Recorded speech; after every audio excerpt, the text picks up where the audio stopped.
Welcome to the Golden Years Podcast. We're your hosts. Hello, I'm Dorothy. And I'm Derek. We're bringing you the most important life lessons we've learned since reaching our later years. All the things we wish we'd known before we got here, and your guide to a fulfilling, independent, and joyful life in your golden years. So, grab a cup of coffee, chamomile tea, or cocoa. Or maybe whiskey. Sit back, relax, put your feet up, and why not rip on that fat vape while you're there? And let's get right into it.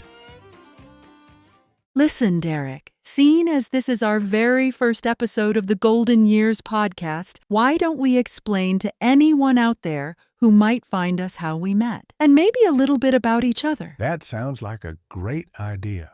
So, I first met Dorothy around 13 blue moons ago. She moved down into our retirement village back when Deirdre was still around. Oh, how I do miss sweet Deirdre. That was Derek's wife. She was a great friend of mine. Anywho, she came home one day from the boozy bingo one night and said, "You have to meet this lady who's just moved in." We all became such great friends. Bingo on Tuesdays, dominoes on Thursday, line dancing on Fridays. People used to call us the 3Ds. Well, it's great we still get to hang out, and I'm sure Deirdre is looking down now with a smile on her face. She won't believe we started a podcast. A podcast. I didn't even know what one was until my grandson David came over at Halloween. He was singing some song like a crazy fool. I said, "Boy, what the heck are you saying? Skibidi toilet," or something like that. He was saying skibidi skibidi toilet over and over. I feel like I'm having a stroke just trying to say that again. So I said to him, "Are you off your meds again, son? You're 27 years old. Going around talking like that, you'll get locked up." But that's when he showed me YouTube.com and explained all these weird and crazy things that happen on here. I said, "What in tarnation are you showing me this for?" And that's when he told me, "Grandpops, you should start a podcast." A pod. What now? It sounds like something you go to die in. Yes, I remember you coming over that night to tell me about it, and that's when I said, why don't we give it a go? So, we spent 3 months researching before we even got started. There was so much to learn. But, well, I guess here we are. And when we tried to find creators similar to us, YouTube was as dry as a dusty desert. That's when we both came up with the idea. Let's start a podcast for the over 70s, share our advice and wisdom, but also, if there are any younger listeners out there, maybe you will learn a little from us as we share knowledge we wish we had known years ago. And I've got as much knowledge as a Jackhammer 3000 that switched into overdrive. But anyway, that's enough about my performance in the bedroom. Let's get into the meat and bones of what we are going to be talking about today. All right, Derek, let's start with the big question. Why is staying active so important, especially as we get older? Well, here's the thing, Dorothy. After 50, we start losing muscle and mobility. And after 70, it speeds up unless we do something about it. Now, thankfully, this is something I don't have to worry about. As you can see, I'm swole. I do 100 push-ups a day, and I ain't fooling around. Well, if falling off the sofa and trying to get back up counts, then sure I do. But there has been many a time I've woken up feeling a little stiff, if you know what I mean. Oh, I bet. So, you have to keep on moving. But for all the soy boys out there, like my grandson David, even just 10 minutes of movement a day, well, it can help keep your balance sharp, your joints flexible, and your energy levels up. Oh, and it's not just about muscles and bones, is it? Exercise helps your heart, brain, and even your mood, keeps the mind sharp. And let's be honest, nothing puts you in a better mood than a bit of movement and fresh air. Here we go. Mental health again. When I was a boy, you were told, chin up and get on with it. That's if you didn't get a punch right in the kisser for talking about your feelings. But yes, absolutely. You're right. There has been many studies that show that taking some exercise can boost your mood. But not only that, your brain power too. And the best part, you don't need a gym, fancy equipment, or even special clothes. Heck, you can even do it while nude. Just remember to close the curtains, though. You don't want to end up on a register now, do you? But me, personally, I prefer the simpler things in life. There's nothing I love more than to do a crossword while I'm out fishing on the shore over there, while smoking my sweet crack pipe and dreaming of days gone by. Here are some simple and easy ways to stay active every day. All right, first up, walking. I know, it sounds too simple, right? But let me tell you, walking is one of the best things you can do for your body. Spot on. And listen, you don't need to go on a massive hike. Just 10 or 15 trips to the fridge a day should do it. Of course, I'm just kidding, but getting out for a short walk every day can be great. It can also stop you feeling so isolated. And if the weather's bad, no excuses.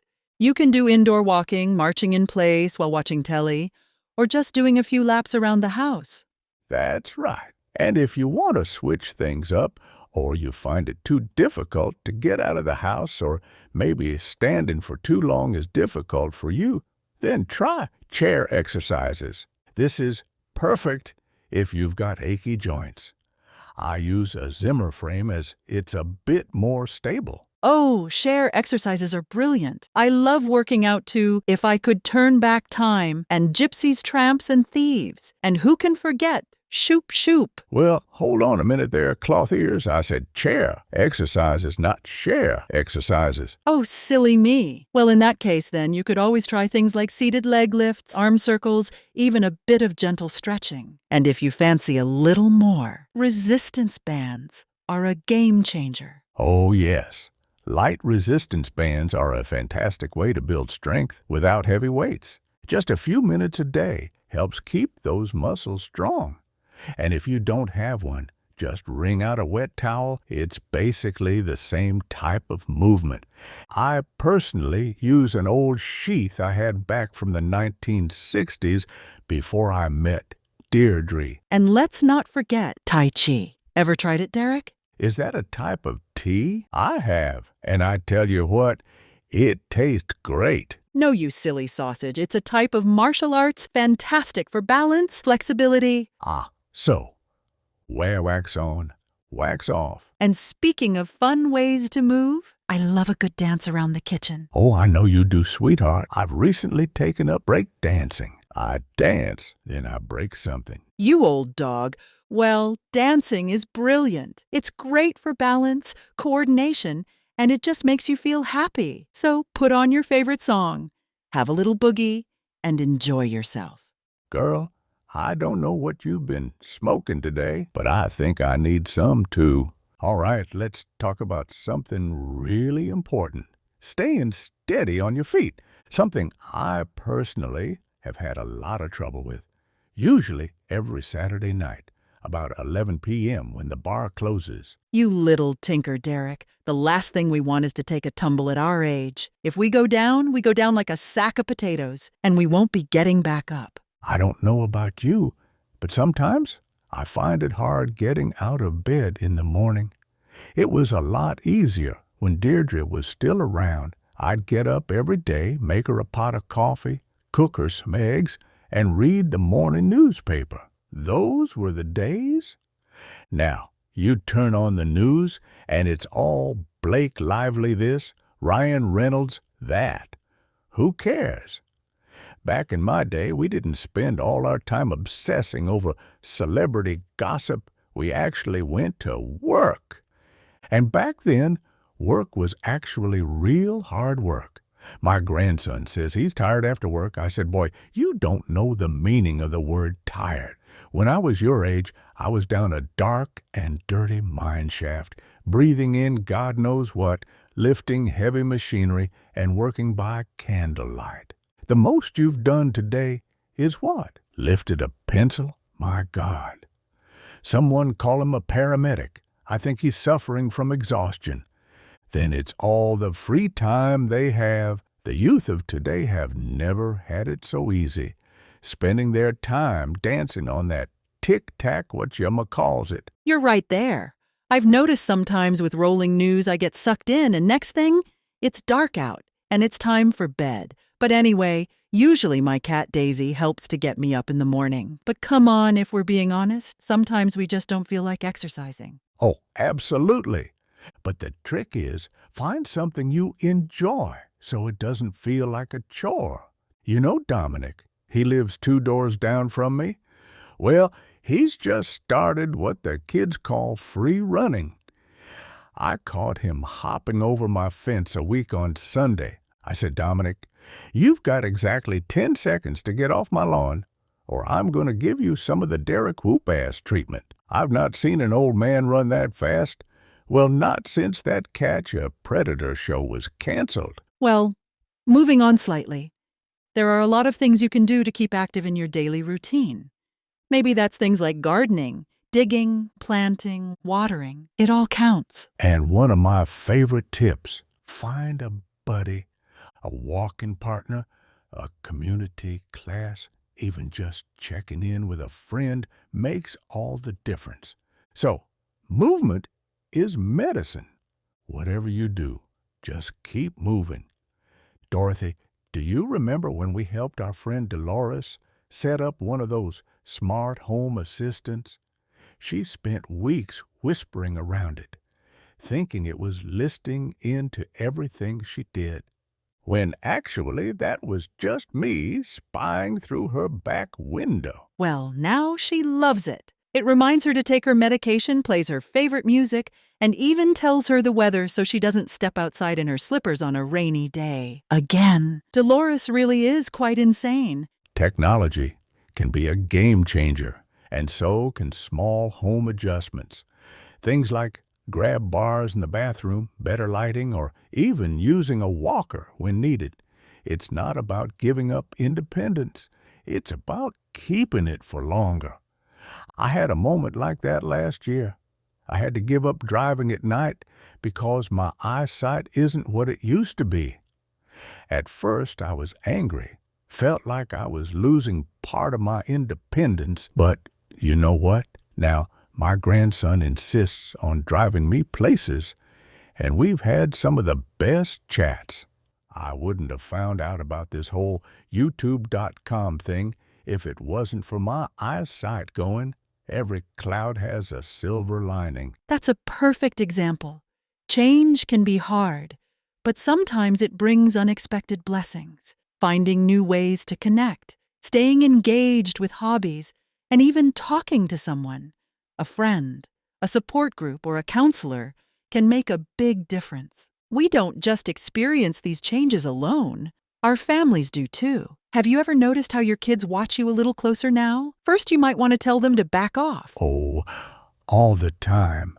They think they're being subtle, but I see them exchanging glances every time I get up from a chair too slowly. They worry because they love us. And one of the best things we can do for them is plan ahead, get our legal and medical affairs in order, talk about what we'd want if we ever needed extra care, and most importantly, reassure them that we're okay. I like that, because the truth is, we're still the parents, the grandparents, the mentors.